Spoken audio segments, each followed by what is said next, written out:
pneumatic wrench is a DeWalt DCF 899, 3/4-inch drive, 700 foot-pounds of torque.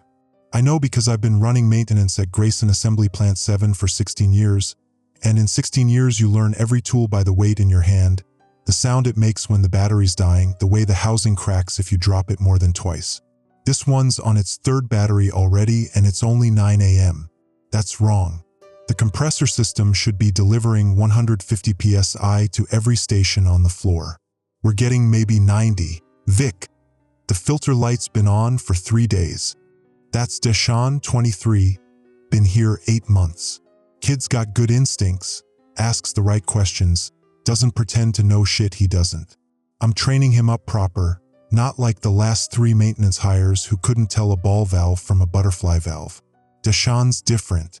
Reminds me of myself when I started at the old Ford plant in 07, before the collapse, before they shuttered half of Detroit's factories and left them to the scrappers and copper thieves. I know about the damn filter light, I tell him. 3 days. Management keeps saying they'll authorize the replacement. The filters are expensive and we've got 40 of them scattered through the ventilation system. But this building sat empty for 11 years before Apex Medical Solutions bought it last month and converted it for respirator manufacturing. Emergency federal contract. Pandemic response. They wanted us operational in 3 weeks, which meant bringing 60-year-old HVAC systems online without proper inspection. I told them. I filed the reports. The union rep said document everything, cover your ass, because when shit goes wrong in a rush job, management finds a mechanic to blame. Deshaun standing next to the filter housing on the east mezzanine, where the ventilation trunk splits off to feed the molding stations. The housing is vibrating. That's new. I press my hand against the metal. It's hot. Not just warm from the air passing through. Hot like something's generating heat inside. Pop the access panel, I say. Deshaun pulls his channel lock pliers. Good kid, always has his tools, and starts working the bolts. The housing is original equipment from 1963, when this building was stamping fenders for Chrysler Imperials. Heavy gauge steel, painted industrial gray, 36 bolts holding the inspection panel. We get the first 8 out and the vibration gets worse. I can feel it through my boots. The whole catwalk is shaking. Maybe we should. Deshaun starts. The smell hits before he finishes. Not mildew, not mold. Something organic. Something wrong. Like meat left in a hot car for a week, except underneath there's this chemical tang. Formaldehyde mixed with hot metal, the way the air smells near the induction furnaces when they're running scrap steel. My daughter Brianna, she's 7, she's in 2nd grade at Hutchins Elementary, Mrs. Kowalski's class, Mrs. Thorne's class. I've got the parent-teacher conference tonight at 6. I'm thinking about that because I don't want to think about the smell coming from this filter housing. I'm thinking about how Brianna drew a picture of me at work last week, holding a wrench bigger than my body, and she wrote "My dad fixes everything" in green crayon with backwards letters. Deshaun gets the last bolt out. The panel swings open. The filter element. It's supposed to be pleated synthetic fabric, accordion folded to maximize surface area. 36 inches wide, 24 inches deep, standard industrial configuration. What I'm looking at isn't that. The pleats are there, but they're not white anymore. They're not even gray with collected dust. They're red, dark red, almost purple, and the material isn't dry. It's wet, it's glistening, and it's moving. That's not. Deshaun backs up 3 steps. His boot hits a pneumatic hose and he almost goes over the railing. I grab his arm. The filter is pulsing. The whole element expanding and contracting maybe once every 2 seconds. Like breathing. And the smell is so thick now I can taste it in the back of my throat. Copper and rot and something else. Something that makes my teeth ache. Get the radio, I say. My voice sounds calm. That's training. 16 years of handling equipment failures, chemical spills. That time the ceiling crane dropped half a ton of sheet metal 6 feet from Joey Ramirez. You learn to sound calm when your brain is screaming. Deshaun fumbles the 2-way radio off his belt. Security? This is maintenance on East Mezzanine. We've got. He looks at me. What do we got? Contaminated filter? Biological hazard? The radio crackles. Denise from the security desk. Bored voice. Say again, maintenance? We need. I'm trying to figure out what we need. Hazmat? Plant supervisor? The filter pulses again. Bigger this time, and something drips from the bottom edge. A drop of red liquid hits the catwalk, grating and sizzles. The metal is corroding. I watch the droplet eat through powder coat and steel in 5 seconds, leaving a hole the size of a dime. Evacuate East Wing, I say into Deshawn's radio. Right now, everybody off the floor. Victor, I need authorization for. Denise, I've got an active biohazard up here and it just burned through 1/4-inch steel plate. Get everyone out. The alarm sounds, high-low klaxon, the evacuation signal we test every month but never actually use. Below us, the assembly floor starts moving. 60 workers heading for the exits. They're wearing the paper Tyvek suits and N95 masks from the pandemic protocols, but those aren't going to help with whatever this is. I'm watching that hole in the catwalk where the liquid dripped through. The edges are still smoking. Deshawn is staring at the filter. Vic, is that tissue? Like, human tissue? I don't want to look closer, but I'm the senior maintenance tech. It's my job to look closer. I pull my Streamlight flashlight, the big one, 1000 lumens, and shine it into the housing. The filter isn't just coated with organic material. It's growing through the filter. I can see vessels, blood vessels or something like them, threaded through the synthetic fabric. And deeper in, behind the first filter stage, there's something larger. Something that might be an organ. It's gray-pink, about the size of a football, and it's definitely breathing.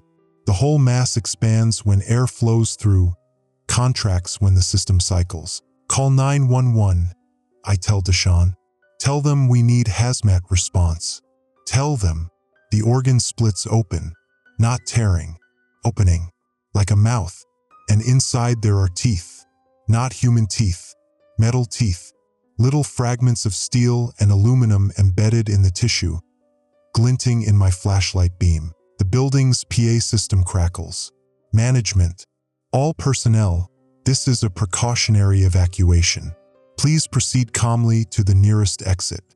Maintenance team, secure the contaminated equipment and report to the command center. Secure the contaminated equipment. Right? Like I'm supposed to bolt the access panel back on while whatever this thing is continues breathing and dripping acid through the catwalk. Deshawn is on his personal cell now, not the company radio. Smart. Yeah, 911? We're at the old Grayson plant on Dekindre. It's Apex Medical now. We've got something in the ventilation system. It's biological. He's describing it. Trying to. The words don't fit. How do you explain that your air filter has grown organs and teeth? I'm backing away from the housing now. Slowly. Because I just realized something. The vibration in the catwalk. It's not coming from this filter housing anymore. It's coming from everywhere. From the entire ventilation system. All 40 filter housings scattered through the plant. And if this one looks like this after 3 days of that warning light being ignored, what do the others look like? My phone buzzes. Text from my ex-wife, Janelle. Don't forget conference tonight. Brianna keeps asking if you're coming. I'm not forgetting. I've got Brianna's report card folder in my truck, and I was going to stop at that bakery on 8 Mile for those chocolate chip cookies she likes. The ones from the place that survived the '08 recession because they made the best wedding cakes in Detroit. I'm thinking about cookies and parent-teacher conferences while I'm staring at a filter element that has somehow grown human tissue and metal teeth. Vic, the 911 operator, wants to know what's in the filter. Like what materials we're working with that could cause contamination. Deshawn is holding the phone out to me.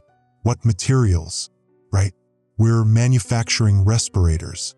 Medical-grade plastics molded from PVC pellets. Elastic straps from polyester webbing. Filter elements from melt-blown polypropylene. Nothing that should produce biological contamination. Nothing that should grow. Tell them we don't know, I say. Tell them we need hazmat response immediately. The organ in the filter housing makes a sound. Not breathing anymore. something between a wheeze and a grinding noise, like metal scraping metal inside fluid-filled tissue. And then it starts singing. That's the only word for it. A high-pitched tone, almost ultrasonic, that makes my back molars vibrate and puts pressure behind my eyes. Deshaun drops the phone, both hands over his ears. The sound is getting louder, and now I can hear it echoing through the ventilation ducts. Not just this filter, all of them. 40 contaminated housings singing in harmony through the ductwork, and the frequency is making the catwalk railings hum like tuning forks. Below us, the assembly floor is mostly clear. I can see the last workers pushing through the exit doors, but the sound is following them through the ventilation system. Every room in this plant has return air grills connected to those ducts. Every room has contaminated filters singing into the airspace. We need to leave, I tell Deshaun. Right now. He doesn't argue. We're moving toward the stairs when the organ in the filter housing tears free. I hear the ripping sound, synthetic fabric and metal framing giving way, and then it's tumbling out of the housing onto the catwalk. It lands with a wet slap, and I get a clear look at it in the emergency lighting. It's not just an organ. It's multiple organs fused together. Lung tissue connected to something that might be a stomach, and running through all of it are these metallic threads, copper wire and steel shavings and aluminum particles, growing through the biological material like veins. The whole mass is maybe 3 feet across now, bigger than it looked inside the housing, and it's still growing. I watch a pseudopod extend from the main body, and at the tip there's a perfect die-cast copy of a respirator valve housing. Living tissue that has somehow learned to manufacture precision plastic components. Deshaun is already on the stairs. I'm right behind him, 3 flights down to ground level, and with every step I can hear more filter housings rupturing throughout the plant. The singing is constant now, a chorus of contaminated organs harmonizing through the ductwork, and underneath that there's the sound of tearing metal and splashing fluid. We hit the ground floor. The main exit is 50 yards away, straight shot across the assembly floor. I can see daylight through the open doors. I can see the parking lot where my F-150 is waiting, where Deshaun's Impala is parked next to it, where we could get in our vehicles and drive away from whatever the fuck is happening in this plant. But I stop, because I know this system, I know this building, and I know where the main ventilation trunk runs. It feeds directly into the break room. The break room where morning shift takes lunch in 90 minutes. The break room that connects to the locker rooms and the administrative offices and has return air grills in every wall. If that main trunk is contaminated like the mezzanine filter, if those organs are growing in the primary distribution plenum, then sealing the building won't contain it. The system will keep spreading through the ductwork, keep singing its frequency into every connected space, keep dropping contaminated material into occupied rooms. I need to shut down the system. Main circuit breakers in the electrical room. Cut power to all ventilation equipment. That's procedure. That's my job. Vic, come on. Deshaun is at the exit, holding the door open. Get to your car, I tell him. Call hazmat again. Tell them the contamination is in the primary ventilation trunk. What are you? I need to kill the power. 60 seconds. Deshaun looks at me. 8 months working together, and he knows I don't bullshit about safety protocols. I'll wait, he says. No, you. The ceiling explodes. Not the ceiling itself. The ventilation duct. 24-inch trunk line running the length of the building, suspended from the roof joists by threaded rod hangers. The duct casing rips open along the seams, and what comes out isn't air. It's organic material. Tons of it. Lung tissue and intestinal masses and things that might be livers or spleens, all fused together with metallic threads and growing exponentially as they hit the floor. The biomass spreads across the assembly stations, absorbing equipment as it goes. I watch a molding press disappear into the expanding tissue, and when the mass flows past it, the press is somehow part of the organism now. Hydraulic cylinders pumping like hearts, metal frame integrated into a skeletal structure made of steel and bone. Deshaun runs. Smart kid. I'm running too, but not toward the exit. Toward the electrical room. Because if I don't cut power to the ventilation system in the next 30 seconds, this contamination is going to spread through every connected building in the industrial complex.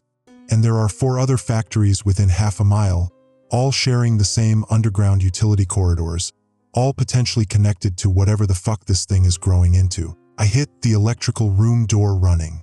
My hands are shaking. The combination lock. I've opened it 10,000 times, muscle memory, but my fingers won't work right. The singing from the ventilation system is so loud now it's making my vision blur. I can feel blood dripping from my left ear. Ruptured eardrum, maybe. I get the lock open. The breaker panel is original 1963 equipment. Square D heavy duty, 40 circuits, main disconnect at the top. I grab the handle on the main breaker, 800 amps. Kills power to everything, lights, equipment, HVAC, the whole building. I throw the switch, the lights die, the singing stops, and in the sudden silence, I can hear the biomass on the assembly floor settling, the wet sounds of tissue rearranging itself, and underneath that, very faint, a voice, human voice, saying my name, Victor, Victor, help me. I know that voice. That's Deshawn. The emergency lights kick in. Battery backup. LEDs mounted every 30 feet. Just enough illumination to navigate the building during power failure. Code requirement. I installed half of them myself, updating the system after Apex bought the facility. The batteries are supposed to last 4 hours. That's not going to be enough. I'm standing in the electrical room doorway, looking out at the assembly floor. The biomass has stopped expanding. Without the ventilation system forcing air through the contaminated filters, without the continuous circulation feeding growth, the organism has gone dormant. It's still there.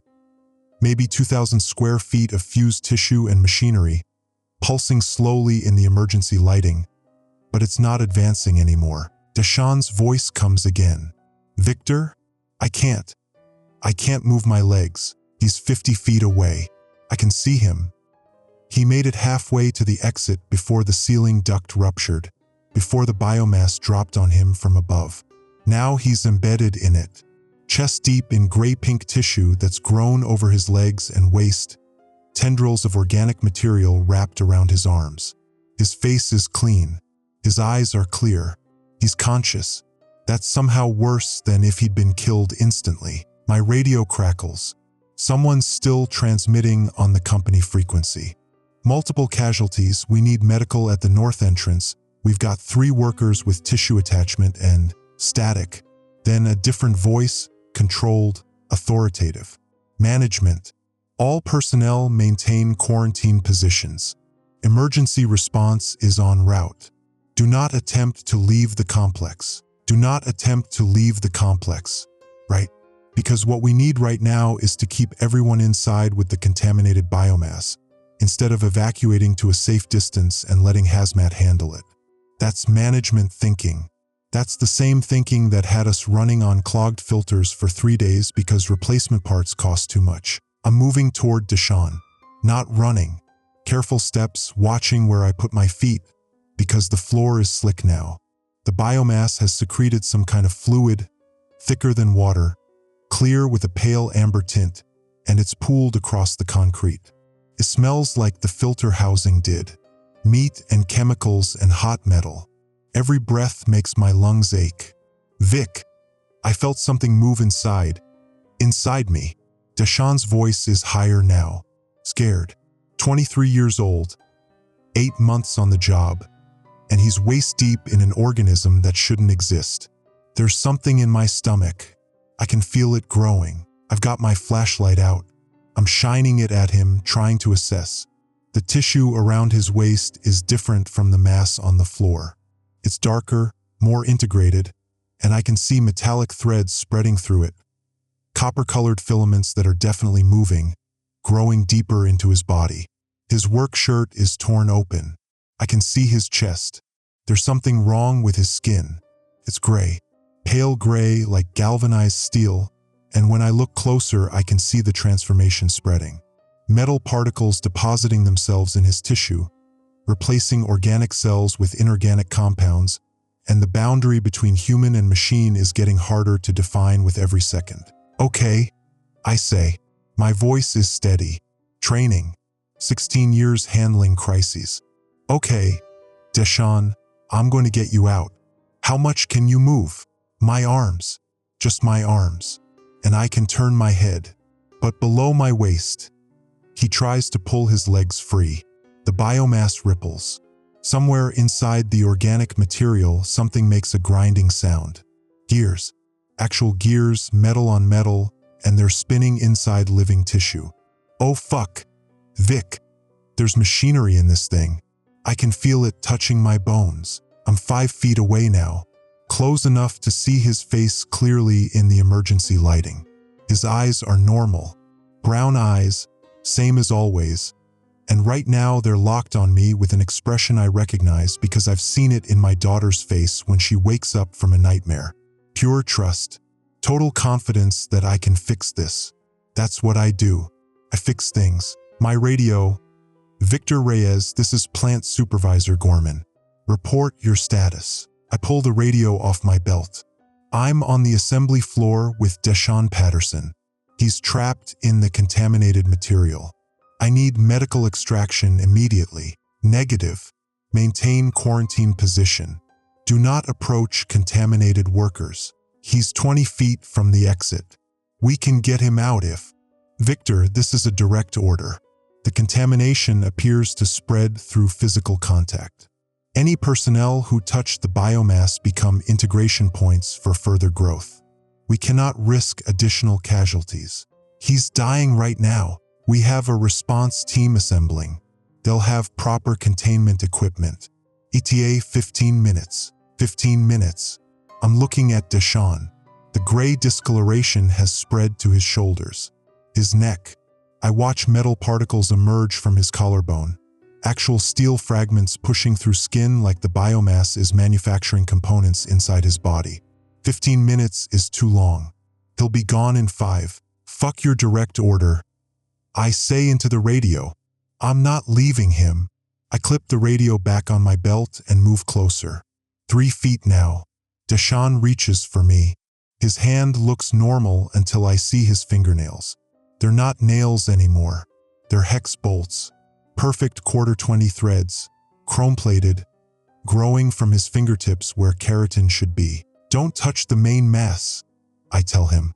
Just grab my hand. I'm going to pull. Vic, if this stuff is contagious, then you wear gloves at my funeral. Give me your hand. He does. His palm is still human, still warm. I grip his wrist, his actual wrist, avoiding the bolts growing from his fingers, and I pull. Hard. 16 years of maintenance work, throwing chain hoists and breaking loose rusted fittings. My back and shoulders are strong. Deshawn weighs maybe 170. I should be able to move him. The biomass doesn't let go. I pull harder, planting my feet, putting my whole body into it. Deshawn screams. It's not just stuck. It's attached. The tissue has grown into him or he's grown into it. And trying to separate them is like trying to tear a man in half at the waist. Stop, stop. Deshawn is crying now. Vic, you're ripping something inside. I let go. My hands are clean. So maybe Gorman was wrong. Maybe it's not contagious through contact. Or maybe I just got lucky. My palms are slick with the amber fluid the biomass secreted. But my skin isn't turning gray. No metal particles emerging from my knuckles. Okay, I say. Different approach. I'm going to get tools. Cut you free. 5 minutes. It's in my spine now. Deshawn's voice is quiet. Flat. Shock, maybe, or acceptance. I can feel it wrapping around the bones. Like rebar in concrete. Vic, I think it's anchoring me. Building something. Behind us, I hear the north entrance doors bang open. Heavy footsteps. Multiple people. I turn. It's not medical response. It's security. 6 guards in standard issue company uniforms. Black pants, gray shirts with Apex Medical Solutions patches. But they're wearing respirators now. Full face masks with purple HEPA cartridges, and they're carrying rifles. Not security guard stuff. AR-15 platforms with 30-round magazines and tactical lights mounted under the barrels. The lead guard is Craig Dwyer. Ex-Army, works swing shift, used to be decent to talk to until he started buying into that militia shit online. He's pointing his rifle at me. Victor Reyes. Step away from the contaminated worker. He's not contaminated, he's trapped. Help me get him out. Our orders are to contain the infection and prevent spread. That means nobody leaves the hot zone. Hot zone? Craig, this is the assembly floor. We were building respirators here 8 hours ago. Plant manager says the material in those filters came from Chinese supply chains. Biological warfare agent. Engineered pathogen designed to infiltrate American manufacturing. Craig is talking, but his eyes are wrong. His pupils are dilated. Stress or adrenaline or something else. We've been authorized to use lethal force to maintain containment. Lethal force. I'm looking at 6 rifles pointed at me and Deshawn, and my brain is trying to process this. We called 911. We reported a hazmat situation. Emergency response should be fire department hazmat team, maybe state EPA, possibly CDC if it's actually biological warfare. What we're getting instead is company security with military weapons talking about authorized lethal force. Craig, look at him. I'm pointing at Deshawn. Does he look like a warfare casualty? Or does he look like my apprentice who got caught in a containment failure? Craig doesn't look. He's watching his sight line, keeping his rifle pointed center mass on my chest. I've got my orders, Victor. Either you step away from the infected material, or we add you to the containment protocol. Containment protocol. That's what they're calling it. My radio crackles again. Security team, this is command. Situation update. CDC has been notified but will not arrive for 6 to 8 hours. Continue containment operations until federal assets are on site. No personnel exits. No communication with outside media. 6 to 8 hours. Deshawn has maybe 10 minutes before the biomass finishes integrating his body. I've got Craig Dwyer and 5 other guards ready to shoot me if I don't abandon my apprentice. And somewhere in the plant, there are still contaminated filter housings in 39 other locations, all of them potentially growing, dormant only because I killed the ventilation system. I need information. I need to know what this is, where it came from, why management is treating this like a military operation instead of an industrial accident. And I need leverage to get Deshawn medical attention. Fine, I tell Craig, I'm stepping back, but I want answers. Who authorized weapons on site? This facility is supposed to be a sterile manufacturing environment. That's above your pay grade, maintenance. Craig gestures with his rifle. Exit through the north door. You'll be decontaminated and debriefed in the command center. I'm backing away from Deshawn. Each step feels like betrayal. His eyes are following me. He's not saying anything now. The gray discoloration has reached his jaw. I can see metal filaments emerging from his gums, weaving between his teeth like orthodontic wire installed from inside his mouth. Beak. His voice is distorted. Mechanical undertones, like there's a speaker in his throat. Tell my mom I'm sorry. Tell her it wasn't her fault for pushing me to get this job. You're going to tell her yourself, I say. Medical response is coming. You're a shit liar, Vic. Deshawn tries to smile. The metal threads in his gums catch the light. But thanks for trying. Craig's team moves in as soon as I'm clear. They're not extracting Deshawn. They're surrounding the biomass, setting up a perimeter. One guard is unrolling yellow caution tape, the kind we use for wet floor warnings, making a boundary line around the entire contaminated area. Like plastic tape is going to contain an organism that ate through quarter-inch steel plate. I'm being herded toward the north exit.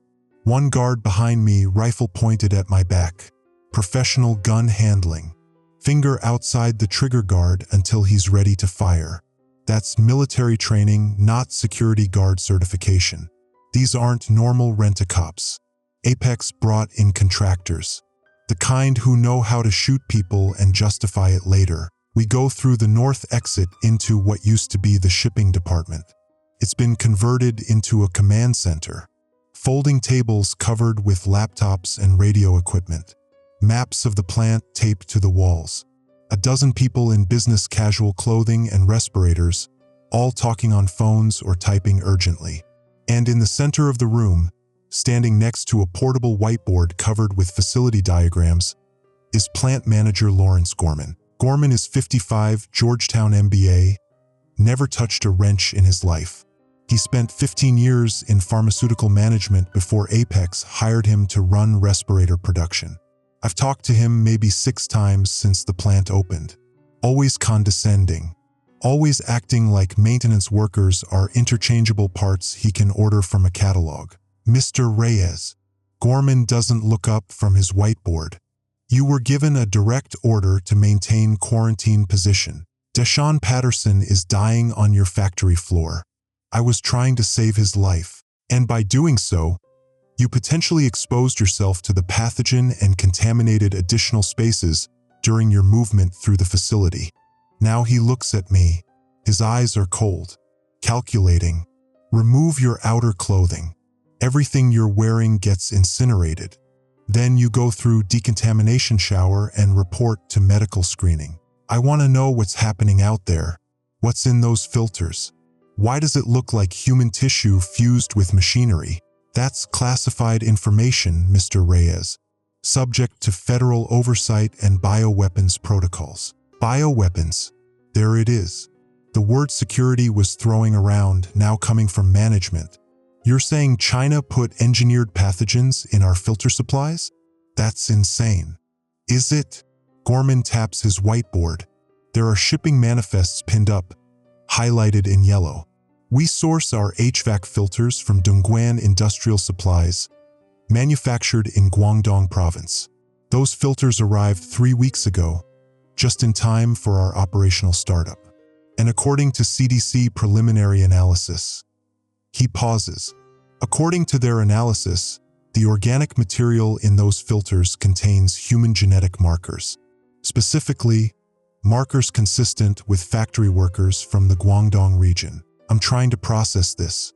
Human genetic markers. You're saying there are actual people in our filters? We're people, Mr. Reyes. The working theory is that contaminated tissue from Chinese factory workers was processed into the filter media during manufacturing. Some kind of industrial accident combined with inadequate quality control.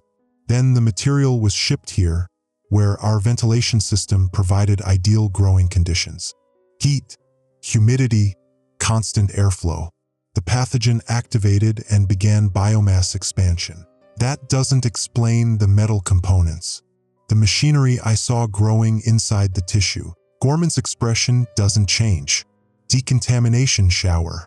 Now, we'll continue this conversation after you've been cleared by medical. 2 guards are moving toward me. I'm not going to win this argument, but I'm memorizing everything I see. The shipping manifests on the wall.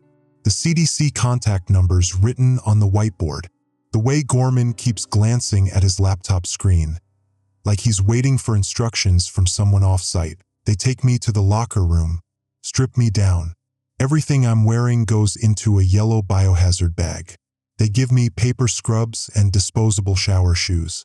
The decontamination shower is just the regular employee shower with a bottle of industrial degreaser and instructions to scrub for 10 minutes. This isn't a real decontamination protocol. This is theater. I'm standing under the water, and I'm thinking, human genetic markers, Guangdong factory workers, biomass expansion, and I'm remembering something from 3 weeks ago when the filter shipment arrived. I was there. I signed for the delivery. The shipping containers were marked with custom stamps and CDC approval labels. That stood out to me because normally HVAC filters don't require CDC clearance. But the paperwork said emergency pandemic response materials, expedited federal authorization. If the filters were contaminated with human tissue, if that tissue contained bioweapons-grade pathogens, the CDC would have caught it during import inspection. Unless they didn't inspect. Unless they waved it through because someone at the federal level authorized emergency deployment despite known contamination. That's when I understand. This wasn't an accident. This was deliberate. Medical screening is Dr. Helena Park, plant physician, contract hire through Apex Corporate. She's checking my vitals with hands that shake slightly. Adrenaline, fear, or something else. Blood pressure, 145/95. Elevated but not critical. Temperature, 98.9. Normal. She shines a light in my eyes, checks my ears, examines my skin for signs of contamination. Nothing. I'm clean. You're very lucky, Dr. Park says. She's not looking at me. She's looking at her clipboard, writing notes in handwriting so tight and controlled it's almost mechanical. Direct exposure to the biomass typically results in integration within 90 seconds. The fact that you touched it and didn't convert suggests natural immunity or, she stops, reconsiders, suggests you were fortunate. What happened to Deshaun Patterson? That's not information I can share. He was my apprentice. I trained him for 8 months. You're going to tell me you can't share information about whether he's alive or dead? Dr. Park sets down her pen. Her hands are still shaking. Mr. Reyes, I was brought on site 2 days ago. Apex Corporate told me they needed industrial medical support for a high-output manufacturing facility. Standard occupational health. Today, I've documented 17 cases of tissue integration with machinery for fatalities from what I can only describe as spontaneous metallurgical transformation of human tissue, and I've been ordered not to contact the state health department or any outside medical authorities. Whatever's happening here, Apex knew. They knew before the filters were installed. How do you know they knew? She pulls a folder from under her clipboard. Inside are lab reports, dated 3 weeks ago, before the plant was operational, before workers were exposed. The letterhead says Apex Medical Solutions, Biosafety Level 3 Research Division. These were in the plant manager's office. I found them when I was looking for emergency medical protocols. Their analysis reports on the filter media. Detailed breakdown of the biological contamination. Human tissue markers, metallic particle integration, estimated growth rate under various environmental conditions. She's talking fast now, words running together. They knew the filters were contaminated. They knew the biomass would activate in the ventilation system. And they installed them anyway. Why? I don't know. The reports reference something called Project Fusion. Military contract designation. Nothing else. Project Fusion. Military contract. And suddenly everything makes sense. The rifles. The containment protocol. The way Gorman mentioned federal bioweapons oversight without any surprise or confusion. This wasn't a manufacturing accident. This was a field test. They brought contaminated filters into a working factory full of blue-collar workers to see what would happen when the biomass activated in a populated environment. Where's the nearest phone? Ask. Landline, not company network. Mr. Reyes, if you're thinking about calling outside authorities, I'm thinking about calling my daughter's school. I'm thinking about the fact that this plant is 8 miles from Hutchins Elementary, and if this contamination gets into the municipal water system or the electrical grid or any of the other infrastructure connections, we're looking at citywide exposure. Dr. Park's face goes pale. The storm drains. Oh God, the floor drains in the assembly area. They connect to the municipal system. I'm already moving. Out of the medical screening room, down the corridor toward the administrative offices. There used to be a landline in the maintenance supervisor's office. Ancient Bell Atlantic desk phone from the 90s, probably still connected because nobody bothered to disconnect it when the plant shut down in 2014. I'm moving fast but not running because running attracts attention from guards with rifles. Behind me, Dr. Park. Mr. Reyes, wait. I don't wait. The supervisor's office is unlocked. The phone is still there, beige plastic coated with 11 years of dust. I pick up the receiver. Dial tone. Thank Christ. I punch in Janelle's cell number. She answers on the second ring. Beak. I'm at work. This better be important. Get Brianna out of school. Right now. Don't argue. Don't pack anything. Just sign her out and drive north. Get at least 30 miles from Detroit. What are you? There's a contamination at the plant. Biological hazard. It's bad, Janelle. It's spreading. I need you to get Brianna somewhere safe. Silence on the line. Then, Vic, you're scaring me. Good. Be scared. But move. I'll call you when I know more. I hang up before she can argue. Next call, 911. Because if Gorman and Apex want to contain this with private security and federal oversight, they need to know that information is getting out. That people outside the company chain of command are aware of what's happening. The operator answers. 911, what's your emergency? This is Victor Reyes, maintenance technician at Apex Medical Solutions, 14500 DeKindre Road. We have a biological contamination event in progress. Multiple casualties. The plant management is preventing emergency response access and has deployed armed security. We need state police and CDC hazmat response immediately. Sir, we already have units responding to that location. Fire department hazmat team is en route. When did you get the first call? At 9:17 a.m. Is this a different incident? 9:17. That was 2 hours ago, when Deshaun first called, and the fire department still isn't here. What's the ETA on hazmat response? They're staged at a command post half a mile from your facility. Incident commander reports they're waiting for federal authorization to enter the site. Federal authorization. They're blocking emergency response, keeping everyone out while they document whatever the fuck is happening inside. Ma'am, I'm a civilian trapped inside this facility with armed contractors who have been told to use lethal force to maintain containment. People are dying. We need help now, not after federal paperwork clears. Sir, I'm noting your call. Please stay on the line while The door crashes open. 2 guards. Rifles up. Mr. Reyes, drop the phone and step away from the desk. I drop the phone. Hands visible. The operator is still talking. Tiny voice coming from the receiver on the desk. But the guards aren't interested in her. One of them grabs my arm, zip ties my wrists together behind my back. Flex cuffs, heavy-duty black plastic. The kind police use for mass arrests. They're walking me back toward the command center. 16 guards now visible in the facility, up from 6:30 minutes ago. They're bringing in reinforcements, establishing full tactical control, and nobody outside can get in to stop them. Gorman is waiting in the command center. His expression hasn't changed. Still cold, still calculating. But there's something else now. Satisfaction. Like I just did exactly what he expected. Mr. Reyes, unauthorized communication with outside parties violates your employment contract and potentially constitutes a federal security breach.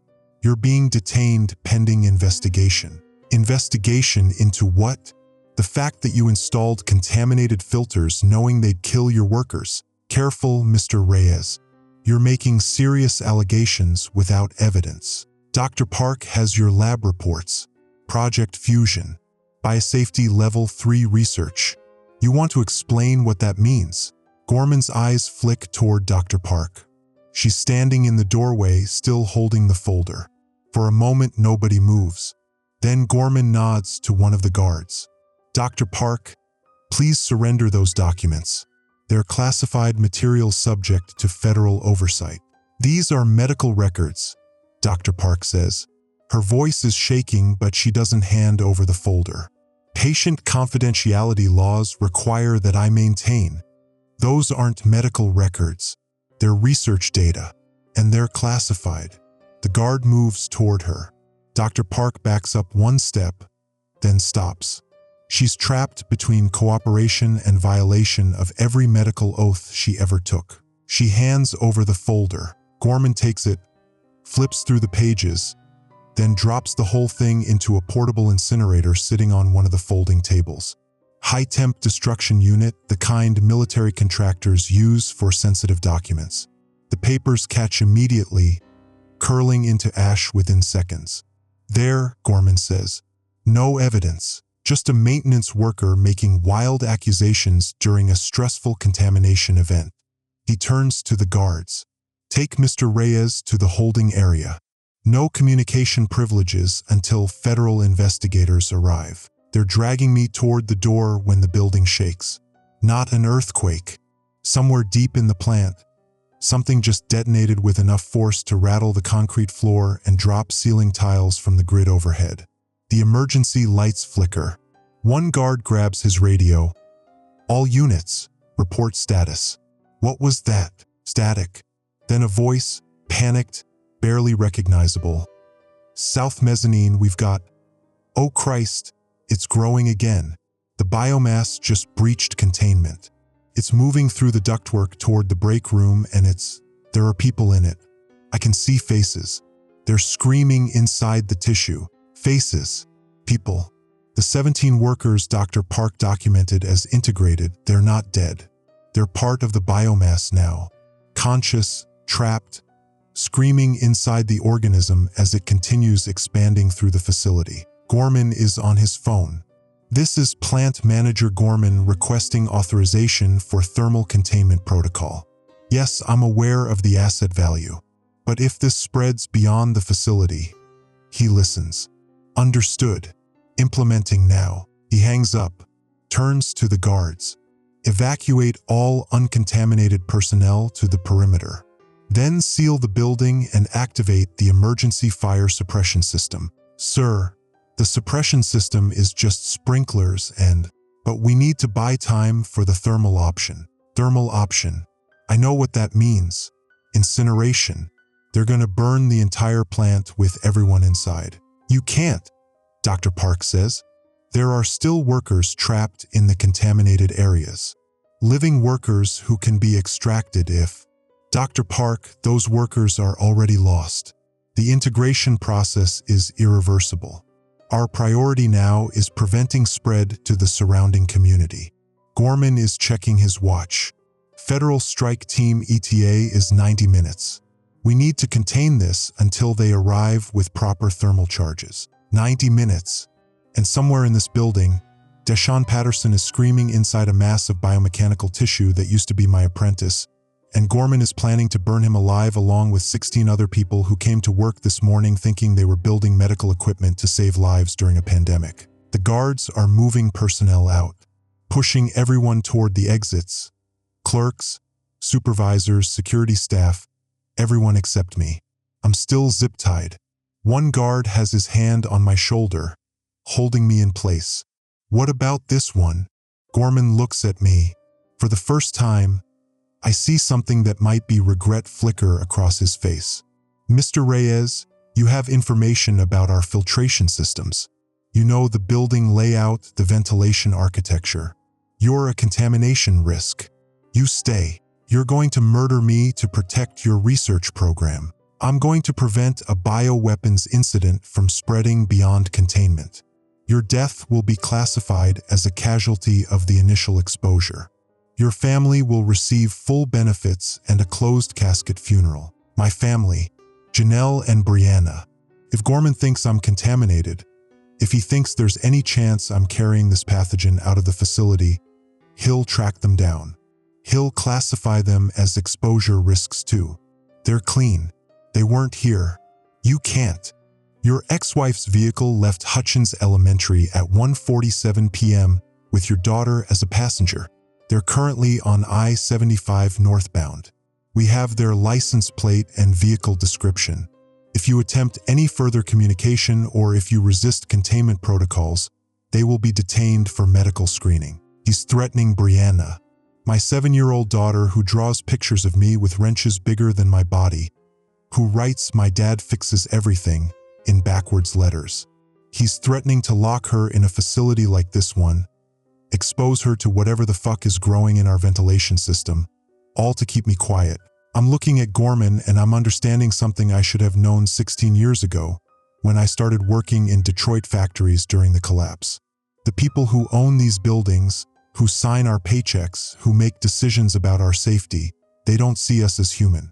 We're assets, numbers on spreadsheets. Acceptable losses in calculations they make from offices with leather chairs and climate control. Let me make you an offer, I say. My voice is steady. I help you contain this. I know every inch of the ventilation system in this building. I can map the contamination spread, identify critical junction points, maybe even slow it down. And in return, you let my family leave Detroit. No tracking, no detention, no medical screening. They're clean and they stay clean. Gorman considers. What makes you think you can slow the contamination? Because I know what it needs to grow. Heat, humidity, airflow. Take away any of those factors and the growth rate drops. I can seal off sections of the ductwork, create isolation zones, force the biomass into areas where your thermal charges will be most effective. You'd sacrifice yourself to save strangers? I'd sacrifice myself to save my daughter. Everyone else is just what I have to do to make that happen. Gorman checks his watch again. 75 minutes until federal assets arrive. If you can keep the contamination contained until then, your family walks free. But if you attempt to escape or communicate with outside parties, the deal is void. Get these zip ties off me and give me a radio. I'll need a respirator too. Full face, P100 filters minimum. And I want Dr. Park with me. She's documented the contamination spread. Her medical knowledge might be useful. Gorman nods to the guard. The zip ties get cut. They give me a respirator 3M full-face piece with purple HEPA cartridges, same as the guards are wearing. Dr. Park gets one too. Gorman hands me a radio set to the command frequency. Updates every 10 minutes, he says. Miss one check-in and I assume you're contaminated or attempting escape. Either way, your family gets detained. Understood. Dr. Park and I are moving through the facility now, back toward the assembly floor where this started. The building is mostly evacuated. Just us and the guards maintaining perimeter positions. And somewhere ahead, in the darkness beyond the emergency lighting, the biomass is growing. I'm checking my watch. Parent-teacher conference with Brianna's teacher was supposed to be at 6 p.m. 3 hours from now. I was going to bring cookies from the bakery on 8 Mile, sit in those tiny elementary school chairs, and listen to Mrs. Thorne talk about Brianna's progress in reading and arithmetic. Instead, I'm walking into contaminated spaces with a doctor who's barely holding herself together, making deals with a man who's planning to burn 17 living people to contain a bioweapons test that never should have happened. Dr. Park is talking, voice muffled through her respirator. Those reports I showed you, Project Fusion. The goal was to develop biomechanical hybrids for military applications. Self-repairing armor systems using integrated living tissue. The Chinese factory workers, they weren't an accident.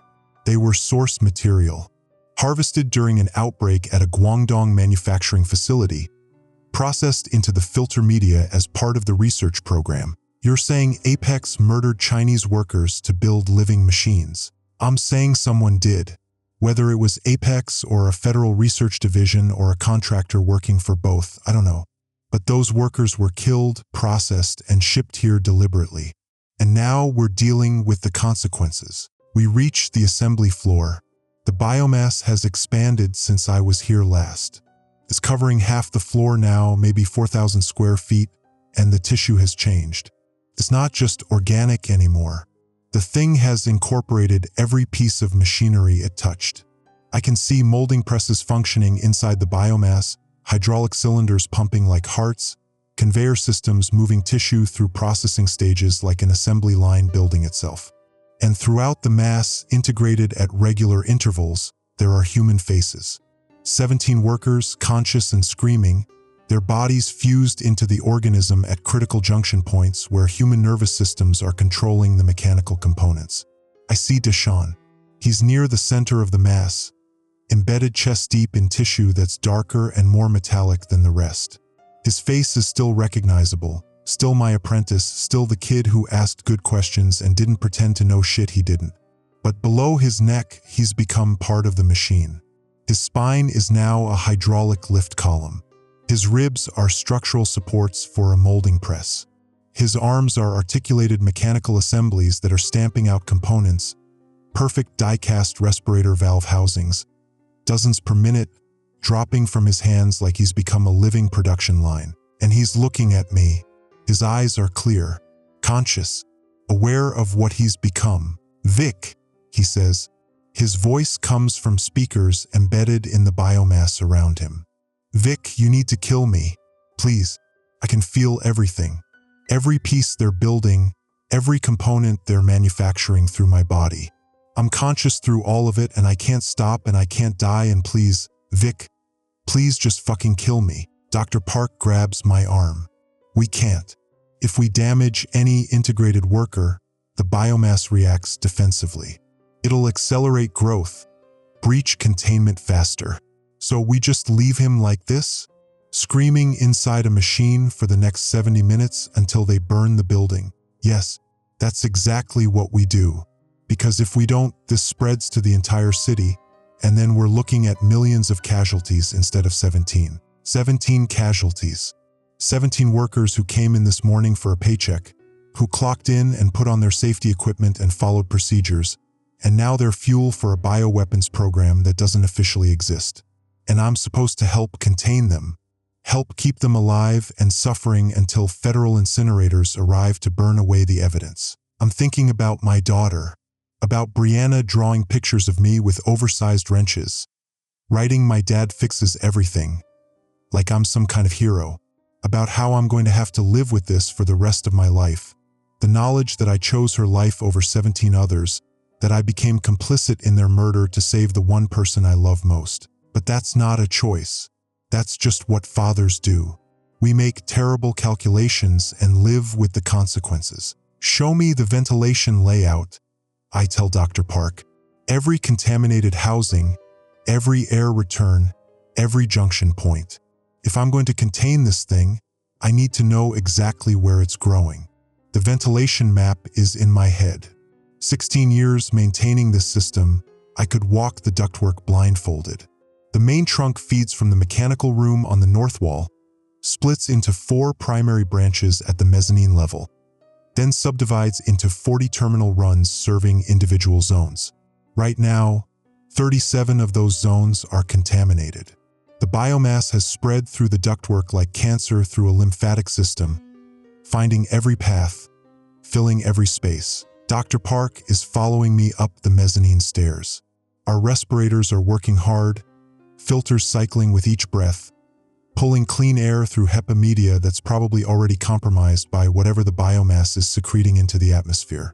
My legs ache, 52 years old, and I'm climbing industrial stairs in an emergency situation for the 3rd time today.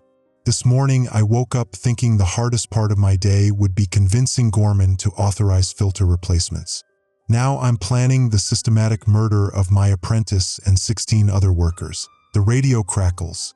Gorman, Mr. Reyes, status report. North mezzanine. Assessing ventilation junction points for isolation. I'm looking at the ductwork overhead. The trunk lines are 30-inch diameter spiral pipe, galvanized steel, suspended from threaded rod hangers. Between the contaminated housings, between the zones where biomass has taken root, there are clean sections.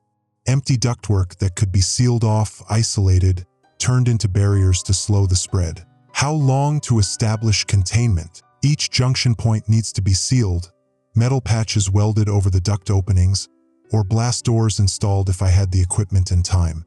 I don't have equipment. I don't have time. What I have is a cutting torch in the maintenance shop, a portable welding rig, and maybe 40 minutes before Gorman decides I'm not moving fast enough and activates whatever backup plan he's got. Give me 30 minutes. I can isolate 6 critical junctions. That'll slow the growth by maybe 60%. Keep it contained to the south half of the building. Not good enough. We need full containment. Then you should have authorized filter replacements 3 days ago when I told you we had a problem. Now you get what's possible, not what's optimal. Silence on the radio. Then, proceed. But Mr. Reyes, your family's safe passage depends on your performance. Don't disappoint me. Dr. Park is checking her tablet medical documentation, contamination spread rates, integration timelines. Victor, even if you contain the ventilation spread, the biomass is expanding through the floor drains. It's already in the storm sewer system. Once it reaches the water treatment plant, one crisis at a time document. First, we keep it from spreading through the air. Then we worry about the water. But she's right. The floor drains. I'd forgotten about them. Every industrial building in Detroit has floor drains connected to the municipal storm sewer. They're designed to handle washdown water, coolant spills, any liquid that accumulates on the factory floor. The biomass secretes that amber fluid, corrosive, probably toxic, definitely contaminated with whatever pathogens are driving the growth. That fluid is draining into the sewers right now, spreading through the underground network, flowing toward the water treatment facility on the river. If it reaches the treatment plant, if it gets into the processing tanks where organic matter is broken down and reclaimed, we're looking at citywide contamination within hours. Every faucet, every shower, every toilet connected to Detroit's water system becomes a vector for biomass growth. And Detroit's water system serves 670,000 people. The treatment plant, I say. How fast does water move through the storm sewers? Dr. Park is checking her tablet, pulling up city infrastructure maps. Flow rate depends on precipitation and drainage volume. Current conditions, dry weather, minimal runoff, maybe 2 miles per hour. The treatment plant is 6 miles from here. 3 hours until contaminated fluid reaches primary processing. 3 hours. Federal strike team arrives in 65 minutes. They burn the building, sterilize the site, and hope the contamination in the sewers dies before it reaches the treatment plant. That's the plan. That's what Gorman is counting on. Except I know sewers. Every maintenance tech in Detroit knows sewers, because when you're working in buildings this old, you're constantly dealing with backups and blockages and infrastructure failures from systems installed in the 1920s. Storm sewers don't just flow in one direction. They branch. They pool. They create standing water in low points where contamination can establish itself and grow regardless of what happens at the source. We need to seal the floor drains, I tell Dr. Park. Every drain in the contaminated area. Pour concrete, weld steel plates, whatever it takes to stop fluid from reaching the sewers. That's impossible. There are dozens of drains. We don't have materials or time. Then we do what we can. Block the main drains first, the 6-inch connections that handle the most volume. That slows the spread enough for the strike team to arrive. I'm moving again. Down the mezzanine stairs, across the assembly floor, staying clear of the biomass but close enough to see what I'm dealing with. The organism has continued growing. It's massive now, spreading across the floor like spilled crude oil. Except crude oil doesn't scream with 17 human voices, doesn't manufacture precision components through integrated workers whose bodies have become machine tools. Deshawn is still visible in the center of the mass. His face is pointed toward me, tracking my movement. The molding press attached to his spine is running faster now. I can hear the hydraulics cycling 60 strokes per minute, each one forcing his chest to compress and expand like he's breathing with mechanical assistance. Except he's not breathing. His lungs are part of the press now, serving as organic pressure vessels for the hydraulic system. Beak. His voice through the speakers. Vic, how long? How long until they burn the building? Until he stops being conscious, stops feeling every component manufactured through his body, stops screaming inside a prison made of his own tissue. Not long, Deshawn. Hang on. I've been hanging on for 2 hours. I can feel other people in here with me. The woman from quality control, Rivera, she's fused to a conveyor system near the break room. The kid from shipping, Tyrell, he's integrated with the computer network somehow. His thoughts are, I can hear his thoughts, Vic, through the biomass. We're all connected. We're all conscious. And we all know what's coming. Dr. Park grabs my arm again. We need to move. Every minute we spend here is a minute the contamination spreads. She's right. But I'm looking at Deshawn, at what he's become, and I'm trying to reconcile this with the kid I was training 8 months ago. The kid who asked good questions, who showed up early and stayed late, who reminded me why I loved this work before it turned into just a paycheck and health insurance. I'm sorry, I tell him. I should have pushed harder on those filters. Should have shut down the system before you got exposed. Not your fault. Vic management knew. They all knew. We were just... The speakers cut out. His jaw is moving but no sound comes through. The biomass has redirected his voice to somewhere else in the network, using his vocal cords for a different function. I turn away. I have to. If I keep looking, I'm not going to be able to do what comes next. The maintenance shop is on the east wall, 20 yards from the biomass perimeter. My tools are still there: cutting torch, welding rig, portable generator. Everything I need to seal ventilation junctions and floor drains. Everything I need to contain 17 people inside a burning building while their bodies serve as fuel for a bioweapons program that will be classified and buried and forgotten as soon as the federal strike team finishes their work. I'm suiting up. Welding jacket, face shield, leather gloves. Dr. Park is watching. Victor, there's something you should know. The integration process, it's not random. The biomass chooses specific people for specific functions based on their skills and knowledge. Deshawn was being trained in mechanical systems, so it integrated him with the molding press. Rivera had quality control experience, so she's monitoring output specifications. The biomass is using their expertise to optimize its own manufacturing capability. You're saying it's intelligent. I'm saying it's adaptive. It learns from the people it absorbs. And that means it's getting smarter with every integration. I'm thinking about this while I'm loading equipment onto a cart. An organism that absorbs human knowledge, that builds itself using integrated workers as both components and processors. That's not just a bioweapon. That's a self-improving system. And if it escapes containment, if it reaches a populated area where it can integrate thousands or millions of people, we're looking at a transformational event. The end of humanity as a distinct species and the beginning of something else. The cutting torch is a Victor Journeyman, oxyacetylene rig with 20-foot hoses. I'm checking the pressure gauges. Oxygen at 40 psi, acetylene at 7 psi, both tanks half full. Enough fuel to cut through maybe 6 junction points if I'm efficient. I'm loading the cart with steel plate too, 1/4-inch scrap from the maintenance stock, enough to weld patches over the floor drains. My radio. Mr. Reyes, you're 10 minutes past your last check-in. Status. Heading to first junction point now. East mezzanine ventilation trunk. Federal strike team ETA is 42 minutes. You need to complete containment work and evacuate the hot zone before they arrive. Evacuate, right? Like Gorman is actually planning to let me leave. More likely, the strike team protocol includes neutralizing all potential contamination vectors, which means anyone who was inside the facility during the outbreak. Dr. Park and I are probably on the termination list right next to the integrated workers. But I can't think about that now. Now I need to focus on the work. First junction point.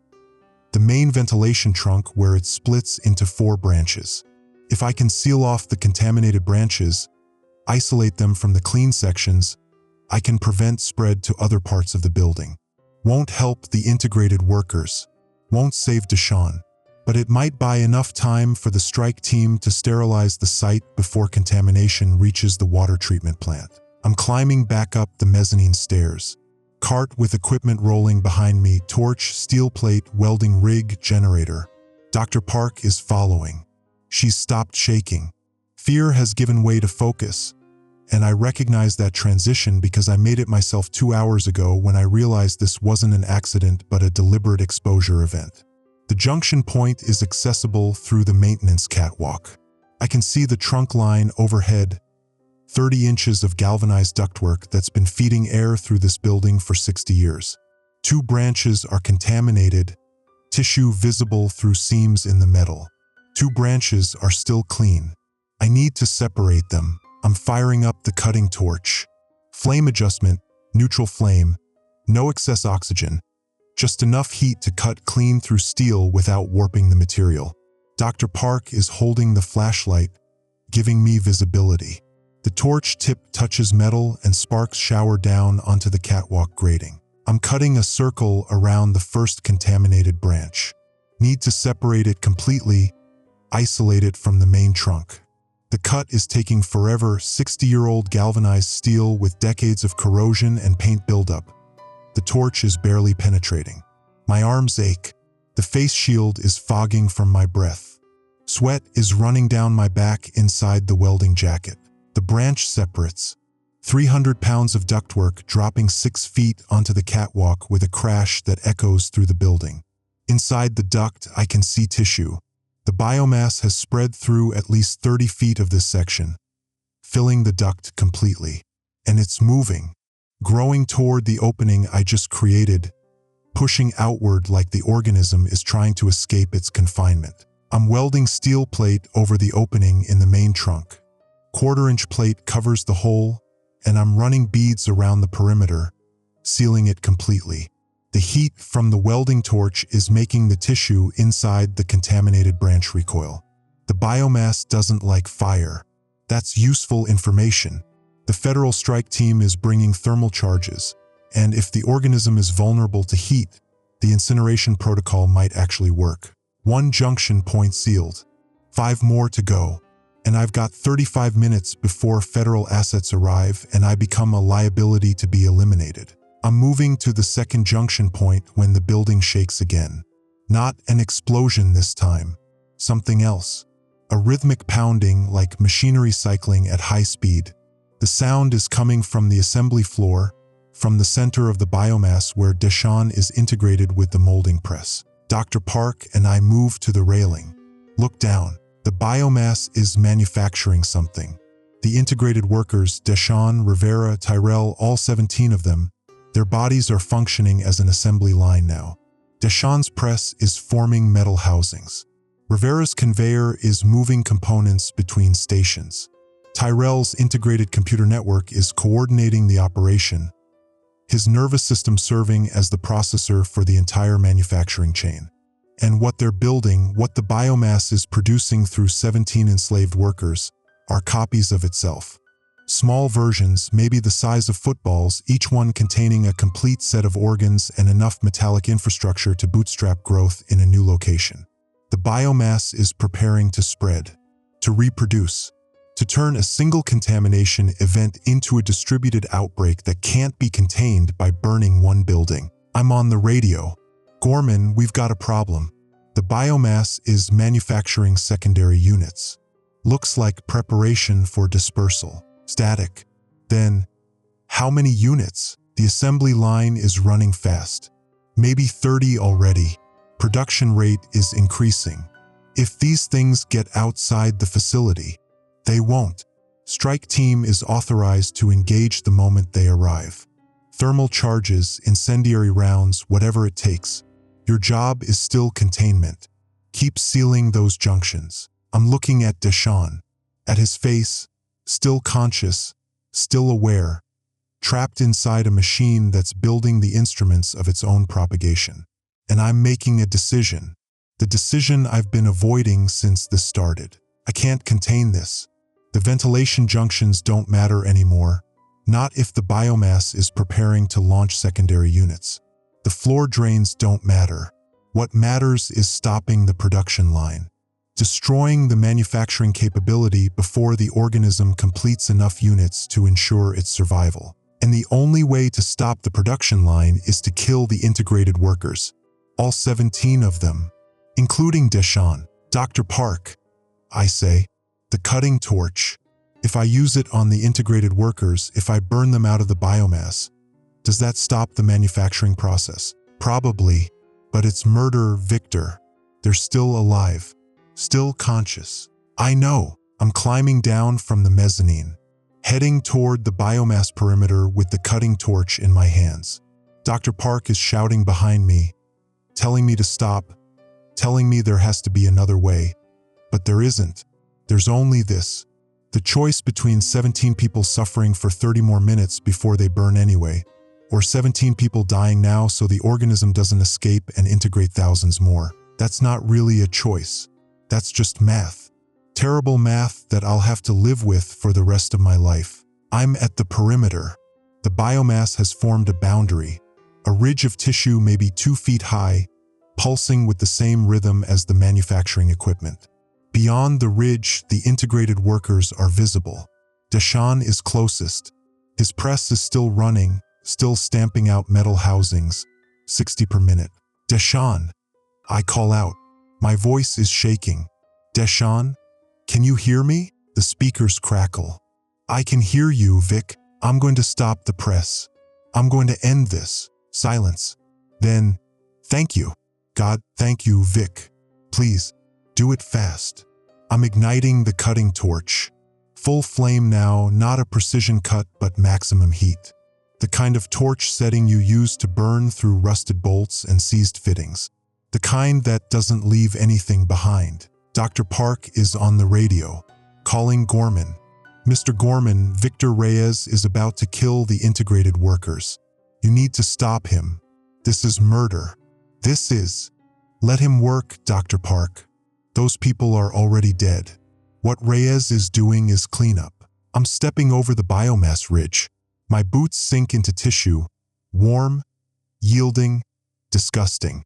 The amber fluid is pooling around my ankles, eating through the rubber. I can feel heat, not from the torch, from the organism itself, generating thermal energy through whatever biochemical processes are driving its growth. Deshawn's press is 3 feet away. I can see his face clearly now. The metal filaments have spread through his entire skull. His eyes are still human, brown, terrified, grateful, but everything else is machine. His jaw is a ball joint. His cheekbones are structural bracing. His forehead is a mounting plate for sensors that are tracking my approach. Close your eyes. I tell him, can't. The organism controls my eyelids now. But it's okay, Vic. I'm ready. I'm bringing the torch to his chest, to the point where his sternum connects to the hydraulic lift column that used to be his spine. The flame touches tissue and metal simultaneously. The biomass screams. Not through speakers, but through the air itself. A frequency that makes my respirator vibrate and my teeth ache. Deshawn's mouth opens, and I can see the scream starting in his throat. But then the tissue burns away and there's nothing left to make sound. The press stops. Deshawn's body slumps forward, held up only by the mechanical components fused to his skeleton. I'm moving to the next worker. Her conveyor system is still running, still moving components between stations. She's not saying anything, just watching me approach with wide eyes. I burn her free too, quick as I can, trying to make it fast, trying to give her the mercy of a death that doesn't drag out. The conveyor stops. One more worker down, Tyrell. The kid from shipping, 19 years old, integrated with the computer network. His head is encased in what looks like a server rack. Metal housing with cooling fans and network cables running directly into his skull through ports that used to be his ears. He's crying, tears running down his face, leaving trails through the gray discoloration on his cheeks. I can feel them dying, he says. Deshawn Rivera, I can feel them disconnecting from the network, and I can feel what comes next for me. Please make it stop. Please. I burn through the network cables first. Sever his connection to the biomass processing system. His eyes go blank for a moment, then focus again. Human. Individual. No longer part of the collective. Then I burn through the mounting points connecting him to the biomass, and he's free. Dead but free. 14 more workers to go. I'm moving methodically now, trying not to think about what I'm doing, trying to focus on the technical problem. Cut here, burn there, sever the connections that are keeping these people trapped in a living hell. The biomass is fighting back. Tendrils of tissue reaching for my legs, trying to drag me into the mass, trying to integrate me like it integrated them. But the cutting torch keeps them back. The organism doesn't like fire. My radio is constant chatter now. Gorman giving orders. Dr. Park protesting. Guards reporting that the secondary units, the football-sized biomass copies, are starting to move, trying to break free from the main mass. The strike team is close, maybe 10 minutes out, and they're bringing enough thermal charges to turn this entire building into a crematorium. 10 minutes. That's how long I have to finish this. to kill 14 more people so they don't have to burn alive when the charges detonate. I'm working faster. The torch is running low on acetylene. I can feel the pressure dropping, the flame getting weaker. I might not have enough fuel to finish the job, but I keep going, worker after worker, each one thanking me with their last words. Each one relieved that this nightmare is ending, even if the ending is death by fire in the hands of a maintenance technician who should have been at a parent-teacher conference tonight. The last worker is on the far side of the biomass. A woman I don't recognize, maybe 40 years old, integrated with something that looks like a heat exchanger, her circulatory system serving as coolant for the manufacturing process. She's not conscious anymore. The organism has shut down her brain to conserve processing power for the more critical systems. That's a mercy. I burn through her connections without having to look her in the eyes. 17 workers dead. The manufacturing line is silent. The secondary units are inert. Without the integrated workers providing processing power and coordination, the biomass can't complete their assembly. The organism is still alive, still massive, but it's lost its ability to reproduce. I'm backing away from the perimeter. The torch finally dies. Empty acetylene tank. Nothing left to burn with. My legs are shaking. The amber fluid has eaten through my boots. I can feel chemical burns on my ankles, my calves, spreading up my legs. I'm contaminated now. The organism secretions are in my bloodstream, and in a few minutes I'm going to start showing the same symptoms Deshawn did. Gray skin, metal particles emerging from tissue, integration. Dr. Park sees it happening. She's standing at the edge of the assembly floor with her medical kit, and I can see the recognition in her eyes. Victor, sit down. Let me treat the burns. No treatment for this, document. We both know what's coming. The strike team will be here in 5 minutes. We can get you to a clean room, start decontamination protocols. I killed 17 people. You think Gorman is going to authorize medical treatment for a murderer? I'm laughing, but it's not funny. Nothing about this is funny. Besides, I felt it. When I stepped into the biomass, I felt it trying to integrate me. And I think I want that. Want to know what Deshawn felt. Want to understand what I did to them. That's the contamination talking. The pathogen affects neural tissue. Makes you want to integrate, want to become part of the organism.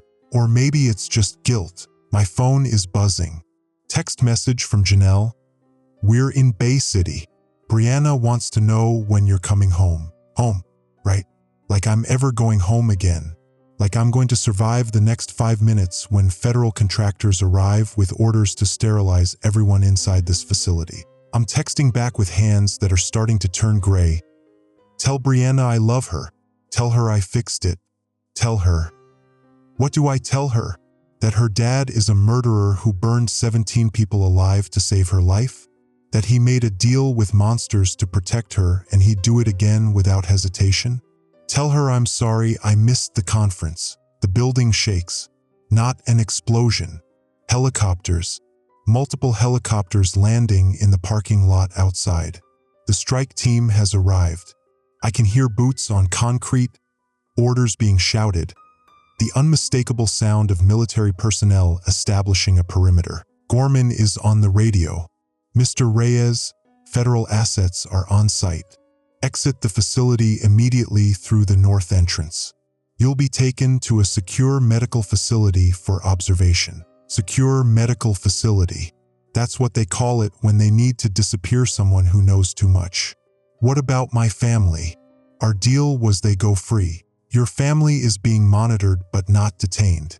As long as you cooperate, they remain safe. Monitored, not free. Gorman is keeping leverage over me even after I did exactly what he wanted. Because that's what people like him do. They make promises they never intended to keep, and they count on people like me being desperate enough to believe them. I'm not going to the secure medical facility. I'm not cooperating.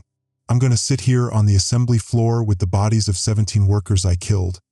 And when the strike team comes through that door with their thermal charges and incendiary rounds, I'm going to be here. Part of the evidence they need to erase. Dr. Park is pulling at my arm. Victor, we need to leave. Now, if you stay here, then you go. Get out before they lock down the exits. I can't leave you. Medical ethics. Medical ethics died when you showed me those lab reports and then handed them over to be burned. You know what this was. You know what Apex did. And you're going to walk out of here, get in your car, and pretend you never saw anything. That's how you survive. She's crying behind her respirator. I can see the tears on the inside of her face shield. But she's backing away, moving toward the exit. Smart. She understands the calculation. One survivor who can testify later is better than two casualties who can't. I'm alone now. Just me and the biomass and 17 bodies integrated into machinery that will never run again. The organism is dying too. Without the integrated workers, without the manufacturing capability, it's just organic tissue struggling to survive in an industrial environment. The growth has stopped. The amber fluid has stopped flowing. In another hour, maybe less, the thing will be dead from its own metabolic failure. But the strike team isn't going to wait an hour. They're going to burn it now, burn everything, turn this facility into ash and slag and sterilize concrete. That's the protocol. That's the mission. I can hear them entering the building. Radio chatter. Orders being executed with military precision. They're clearing rooms systematically, ensuring no contamination escapes, preparing thermal charges at strategic points. The gray discoloration has reached my elbows, my chest. I can feel metal particles forming under my skin, pushing outward, trying to emerge. But the process is slow. Without the biomass actively integrating me, without the organism's directed growth, I'm just contaminated. Dying but not transforming. Not becoming part of the machine. That's something. At least I don't have to experience what Deshawn experienced. At least I'm dying human. The strike team reaches the assembly floor. 6 operators in full hazmat suits with integrated SCBA systems. They're carrying flamethrowers. Not standard military equipment. These are specialized units, purpose-built for biological sterilization.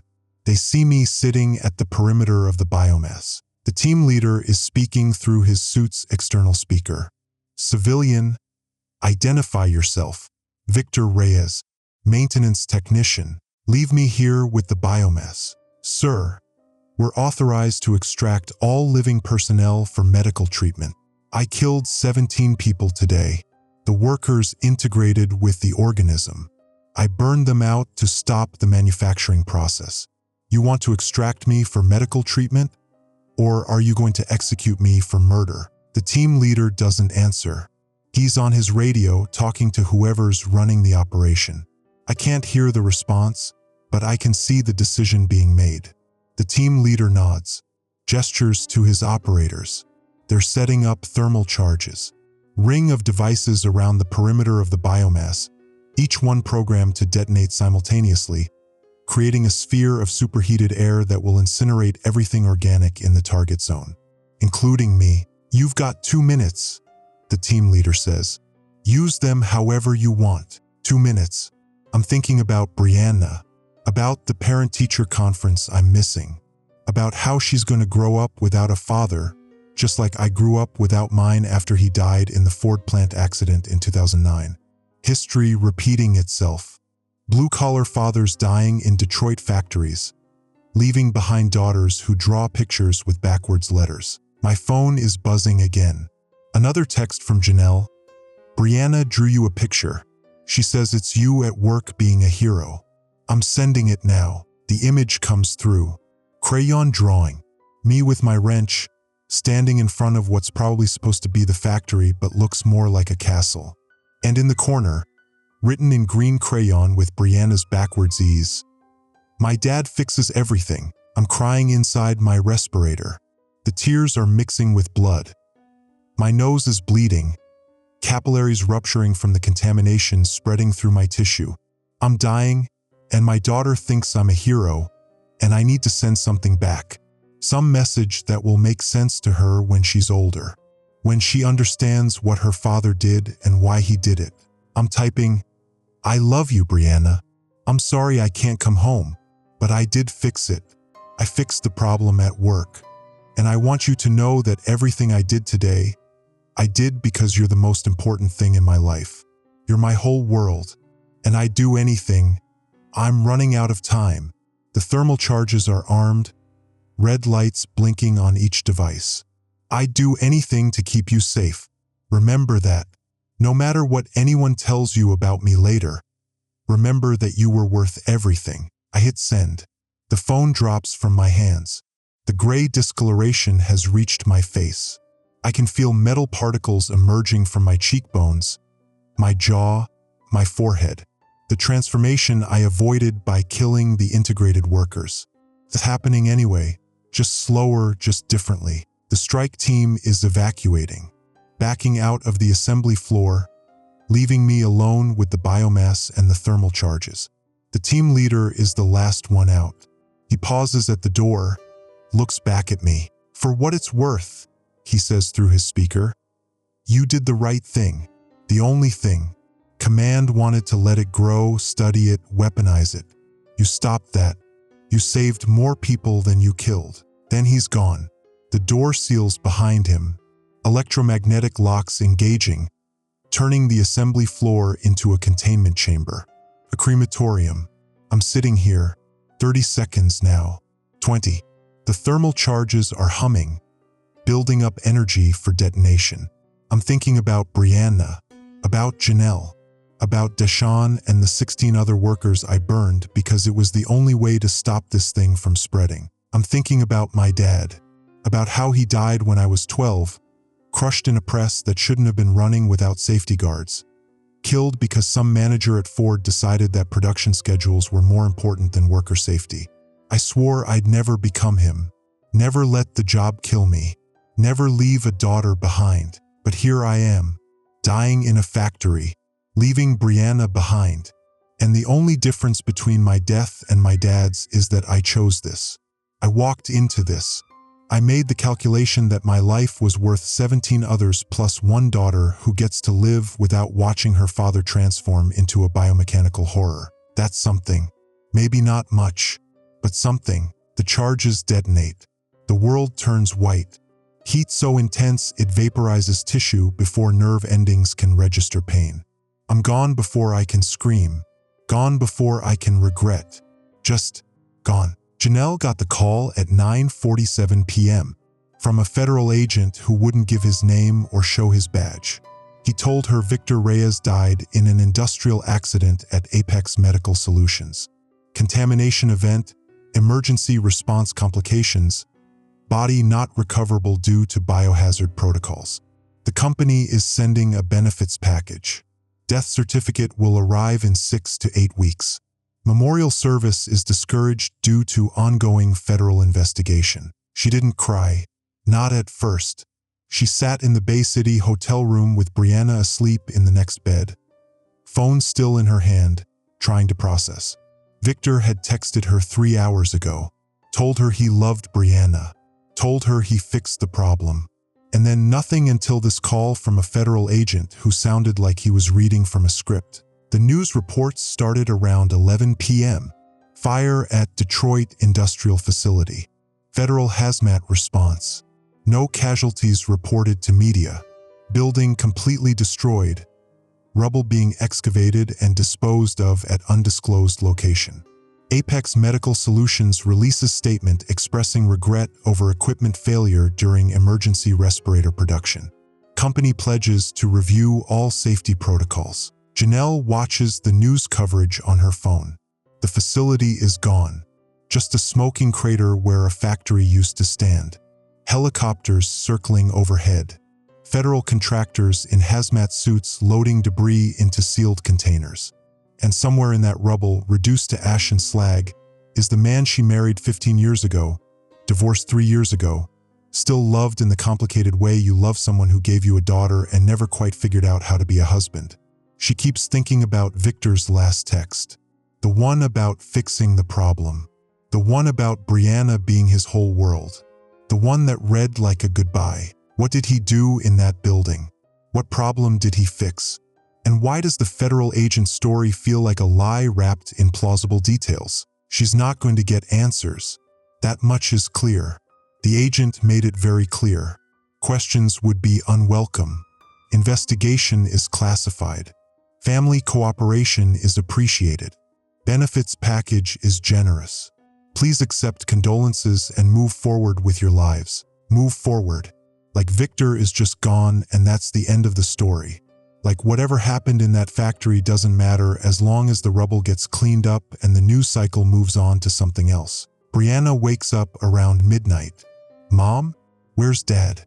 He was supposed to call about the conference. Janelle doesn't know what to say. How do you tell a 7-year-old that her father died in a way you can't explain, doing something you don't understand, in a building that's been erased from existence? How do you explain that her last picture, the crayon drawing of Dad being a hero, might have been the last thing he saw before he died? Dad had an accident at work, Janelle says. The words feel hollow, inadequate. He's not coming home, baby. Brianna stares at her. Brown eyes, Victor's eyes, full of trust that's about to shatter. Is he in the hospital? Can we visit him? No, baby. The tears come now. Hot and angry and full of all the things Janelle is never going to be able to say to Victor. Never going to be able to ask him. He died, Brianna. I'm sorry. Your dad died. Brianna doesn't cry. Not at first. She picks up her crayons. The hotel notepad. She starts drawing. Another picture of Victor with his wrench. But this time he's not in front of a factory castle. He's floating. In clouds maybe, or smoke, Janelle can't tell. And in the corner, written in green crayon with backwards letters, my dad fixed it, past tense. Like somehow Brianna knows that whatever Victor did, it's complete, it's done. He's not coming back because the job is finished. The benefits package arrives 3 days later. Courier delivery, signature required, manila envelope marked confidential. Inside, death certificate, cause of death listed as industrial accident, thermal exposure. Life insurance payout authorization, $500,000, double the standard policy. College fund for Brianna, $250,000, and a single page of instructions. The instructions are clear. Don't talk to media. Don't pursue legal action against Apex Medical Solutions. Don't attempt to investigate the circumstances of Victor Reyes's death. In exchange, benefits will be distributed within 30 days. Additional monthly stipend provided for Brianna's care until she reaches age 18. Violation of these terms results in immediate cessation of all payments and potential federal charges for interfering with classified investigation. Janelle reads it 3 times. There's a payoff. Hush money. They're buying her silence with Victor's life insurance and promises of financial security for Brianna. And the terrifying part is that it works. She needs that money. Single mother with a 7-year-old daughter, working as a medical coder making $42,000 a year, living in a rental with student loans still hanging over her head from a nursing degree she never finished.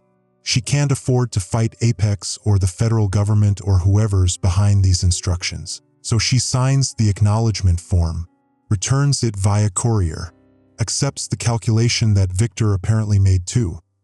Some prices are worth paying if it means your daughter gets to live. The money hits her account 23 days later. All of it. More money than she's ever seen in her life. Enough to move out of the rental, buy a house in Bay City with a yard and good schools. Enough for Brianna to have everything Victor wanted to give her, but couldn't afford on a maintenance technician's salary. But Janelle can't touch it. Not for weeks. She just looks at the balance on her phone, thinking about what Victor must have done to earn this payout. What problem he fixed that was worth $750,000 in hush money and federal classification. She starts having nightmares. Dreams where Victor is burning, where he's trapped inside machinery that's growing through his body, where he's screaming for help and she can hear him but she can't reach him because there's this wall of official documents and federal agents and sealed envelopes keeping her away. Brianna has nightmares too. Wakes up crying, saying she dreamed that Dad was calling for her, but she couldn't find him. that he was stuck somewhere cold and dark and he needed her to help, but she didn't know how. Janelle takes Brianna to a child therapist.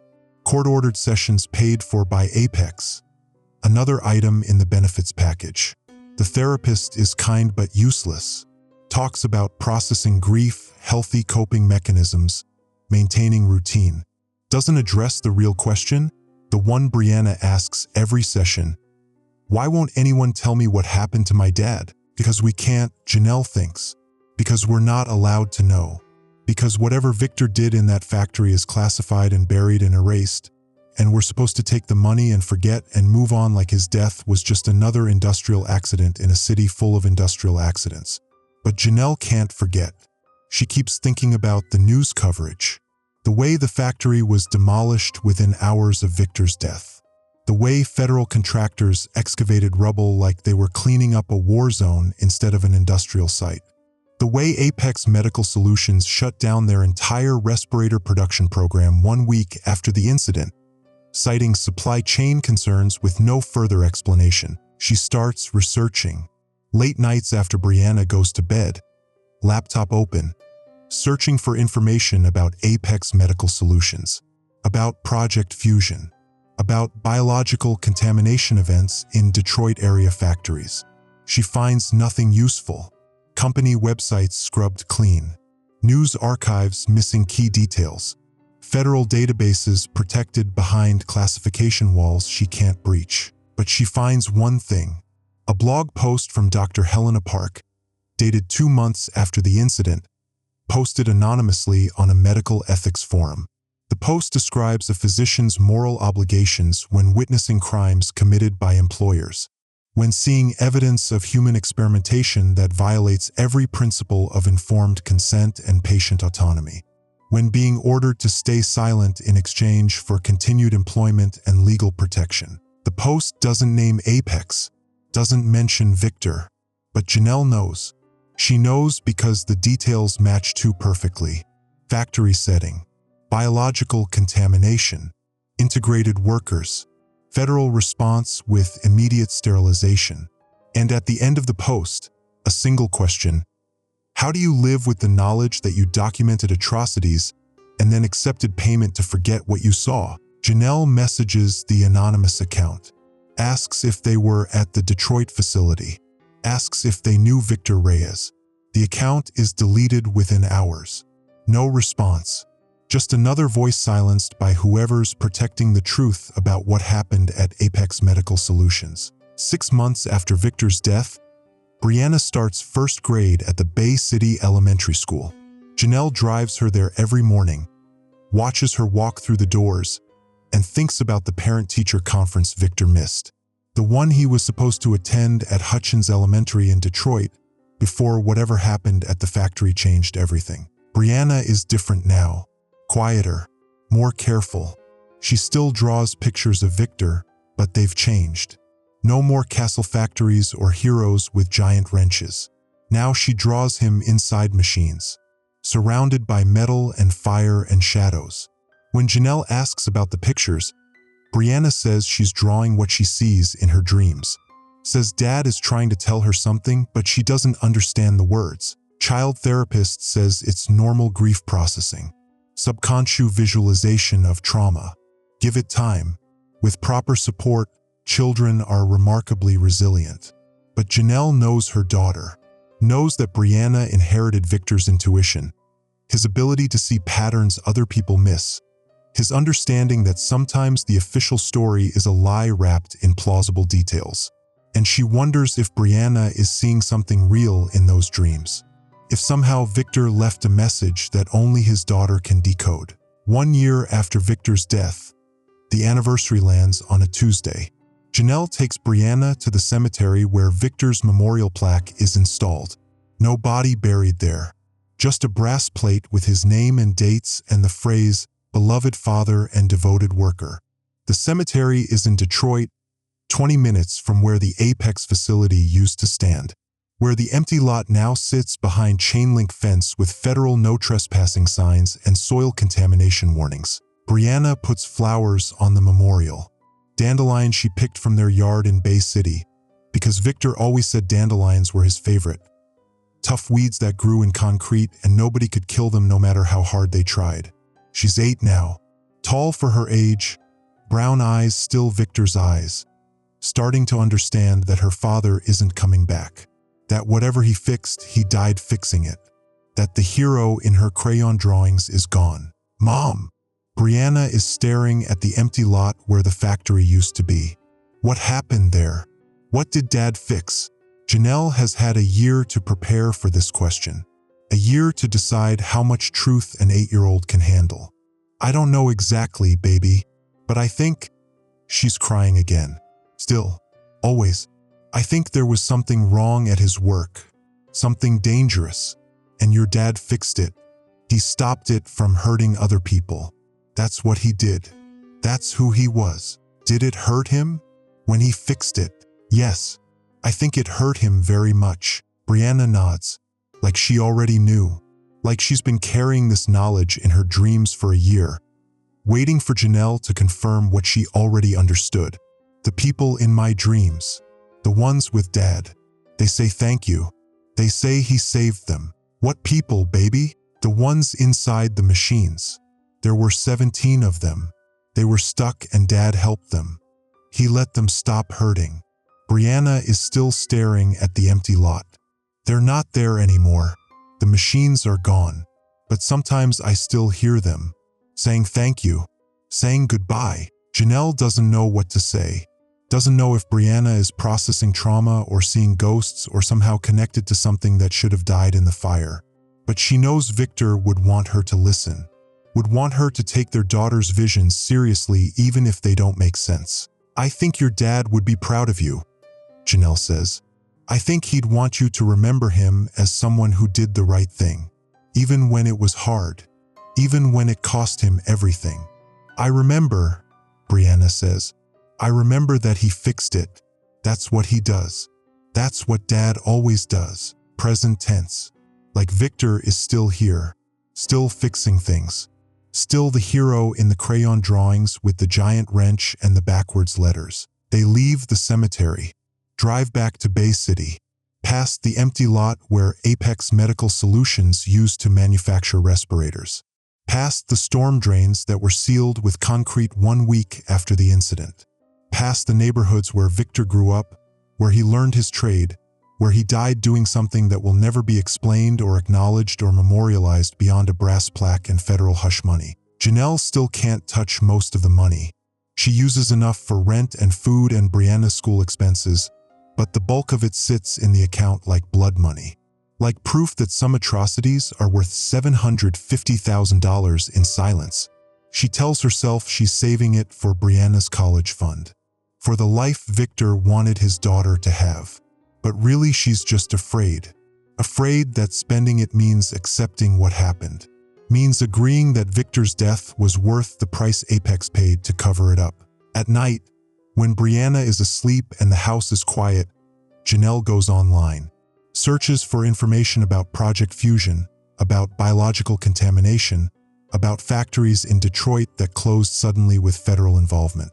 She never finds anything useful. Just more dead ends and deleted posts and anonymous blogs that disappear when she gets too close to the truth. But she keeps searching, keeps documenting, keeps writing down everything she remembers about that day Victor called her from the plant, telling her to get Brianna out of Detroit, about the federal agent's phone call, about the benefits package and the hush money and the instructions never to investigate. She's not sure what she's going to do with this documentation. Maybe nothing. Maybe it just sits in a locked file on her laptop, encrypted and backed up, waiting for the day when someone finally asks the right questions about what happened at Apex Medical Solutions. Or maybe someday Brianna will be old enough to understand, old enough to read her mother's notes and her father's last texts and decide for herself what kind of hero Victor was. Whether saving 17 people from a biomechanical horror while sacrificing himself was worth the classification and the cover-up and the lies. Whether my dad fixed it is enough to live with when you don't know what he fixed or why it cost him his life. Janelle doesn't have those answers. She just has a daughter who draws pictures of machines and fire, a bank account full of guilt money, and the certainty that Victor Reyes died doing something important. something worth dying for, something that 17 other families will never know about because their loved ones disappeared into federal classification alongside Victor, erased from history as completely as the factory where they died. That's what Janelle can't forgive. Not Victor's death, he made his choice, she understands that. What she can't forgive is the erasure. The way Apex and the federal government treated 17 workers like they never existed. Like their deaths don't matter as long as the paperwork is sealed and the benefits packages get paid and everyone stays quiet. Victor would have hated that. He spent 16 years fighting for workers' rights, filing safety complaints, documenting violations. He believed that blue-collar workers mattered, that their lives had value, that someone had to stand up for the people management treated as disposable. And in the end, he became one of them. Another disposable worker whose death got classified and buried and forgotten by everyone except the family left behind. Janelle sits in her Bay City house with Brianna asleep upstairs, laptop open, staring at the encrypted file where she's documented everything. And she makes a decision. She's not going to forget. She's not going to let Victor's death become just another industrial accident statistic. She's going to keep these notes, keep this evidence, keep the truth preserved until the day comes, if it ever comes, when someone is finally willing to listen. When someone finally asks, what happened at Apex Medical Solutions? Who died there? And what did Victor Reyes fix that was worth 17 lives plus his own? She doesn't know if that day will ever come. But she's going to be ready, because that's what families do. They remember, they document, they refuse to forget, even when forgetting would be easier, even when memory hurts more than silence, even when the truth is classified and buried and protected by federal agents who will never explain what really happened in that Detroit factory. Janelle closes the laptop, goes upstairs, checks on Brianna one more time before bed. Her daughter is sleeping peacefully now, no nightmares tonight. The crayon drawings are tacked to the wall above her bed. A gallery of Victor Reyes being a hero, fixing things, standing in front of machines and fire and shadows. My dad fixed it, the green crayon says. Backwards E, but the sentiment is clear. He fixed it, whatever it was. Whatever cost him his life and 17 others. He fixed it, and now Janelle and Brianna have to live with that. Have to carry the weight of not knowing, of never understanding, of having only questions and no answers. That's the cost of Victor's heroism. That's what he bought with his life. Not closure, not resolution, not healing, just the certainty that somewhere in a classified federal file, the truth about Victor Reyes is documented and sealed and waiting for a day that may never come. And the knowledge that his daughter will spend the rest of her life drawing pictures of machines and fire, trying to understand what her father fixed and why he never came home.